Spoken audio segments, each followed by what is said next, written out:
Hello. Here I have $165 from the Money Museum in Kansas City. Well, it's shredded anyway.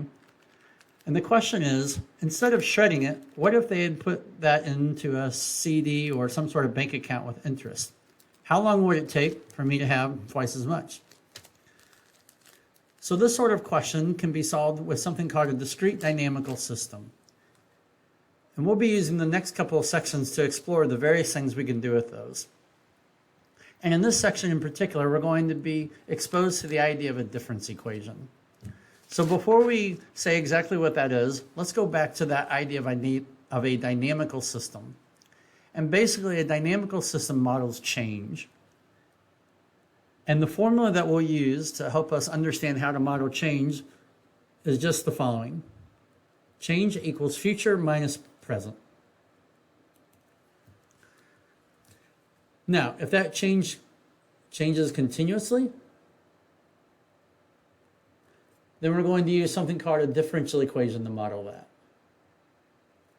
And normally you see that in a calculus class, because calculus is great for modeling continuous change.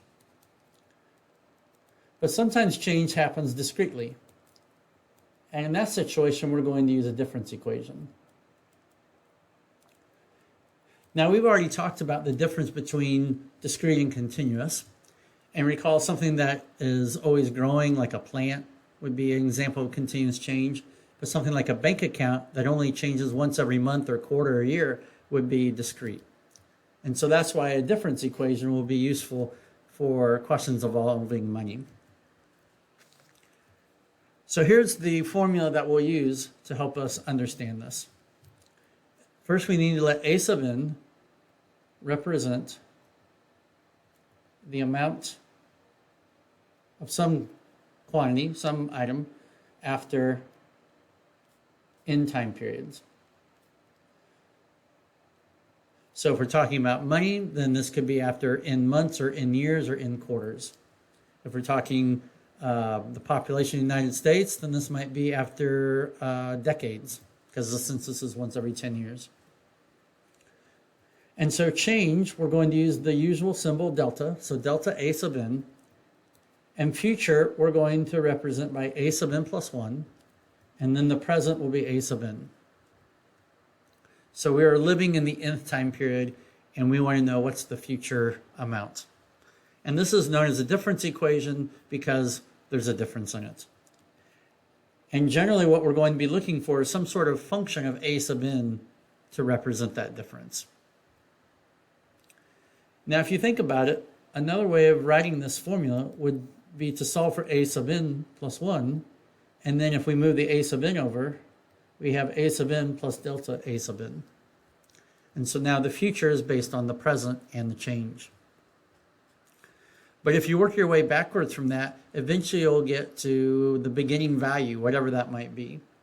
And so we always have to have an initial value that generally we'll call A naught, a constant. Maybe we're given that constant, maybe we have to solve for it, but we need that for this sort of formula to work because this is known as a recursive formula or a recursive relationship.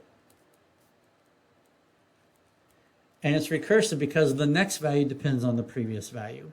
So I can't just plug in a value for n.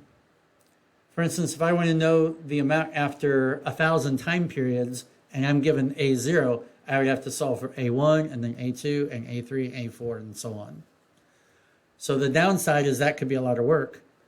The upside is that we might be able to write this formula a lot more easily than something that doesn't involve these subscripts. All right, so let's get an example.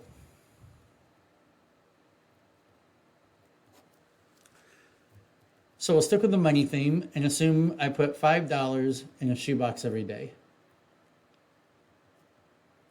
We'll assume the shoebox is empty. All right, and then I start putting a $5 bill every day. And my question is, how much is in the box after n days? Or if I wanted a specific value, I could say something like after 5 years. All right. So how do we do this? Well, notice I need the model change. So I'm going to start with delta A sub n. And what's my formula for change? So this is about as simple as we're going to get. The change is always 5. I'm always adding 5. So in other words, I have A sub n plus 1 minus A sub n is equal to 5, where I started with a empty shoebox, so A naught is 0.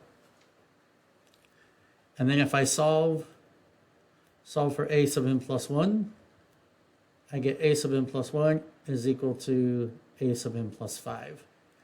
And again, as long as you have a recursive formula, you want to leave your starting value somehow as part of your relationship.